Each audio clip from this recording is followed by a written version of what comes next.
जो गंदगी है, गंदगी चाहे आपकी गंदगी हो या पशु पक्षियों की गंदगी हो, गंदगी तो गंदगी है ना, उससे बचना ही चाहिए।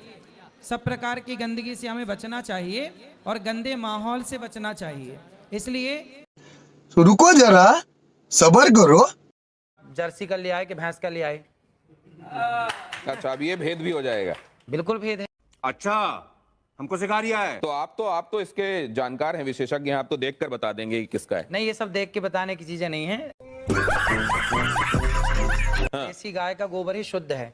लेकिन ऐसे देखकर पता नहीं चलता। नहीं, ये पता चलता है, उसके भी गुण होंगे, पर वो यहाँ पे अब कहाँ लिबर्टी ले आए हम आपके बीच में। तो ये क्या, ये इसको, जैसे अगर कोई शुद्ध आपके जितना जानने वाला नहीं है, उसको शुद्ध के बारे में पता नहीं है, शुद्ध देसी आपने गाय। कहा गोबर का इस्तेमाल करो, हाँ, वो इसका इस्तेमाल क्या सौंदर्य प्रसाधन में कर सकता है? शुद्ध देशी गाय, भैंस का नहीं और जर्सी का नहीं। जर्सी का तो बिल्कुल नहीं, भैंस का तो बिल्कुल नहीं, केवल शुद्ध देसी गाय, वेद लक्षणा।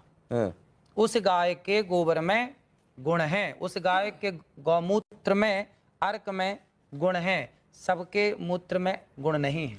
गजब बेइज्जती है। नहीं तो अगर इस तरीके से गोबर आपको कहीं मिले तो उसको सौंदर्य प्रसाधन के तौर पर इस्तेमाल नहीं करना चाहिए। ये गोबर खेतों में डाल के खाद बनाने के काम का है, लेकिन जो देशी गाय का गोबर है वह आपके लिए अमृत का। आपने क्या कहा था गोबर के संदर्भ में? क्या आपने इस तरीके के तरीके के भेद बताते हुए कहा था? जरा वो देखते हैं, वो सुनते हैं। एक बार दिखाइए जरा, फिर उसके बाद चर्चा में वापस आता है। आपने कभी गाय के गोबर से अपने मुंह को धुला? नहीं।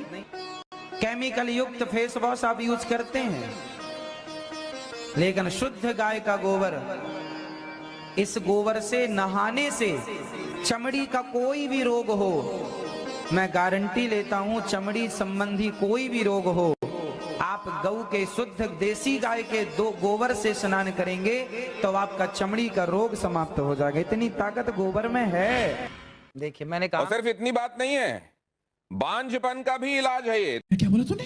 गाय को गेहूं खिलाइए सबसे पहले, और गेहूं जब गाय के पेट में जाएगी और जब वो गोबर के द्वारा बाहर आएगी तो उसको आप साफ करिए, 10 बार पानी से धुलिए उस गेहूं को, फिर सुखाइए, फिर उसको पीसिए, फिर उसकी रोटी बनाइए। मैंने वो रोटियां खाई।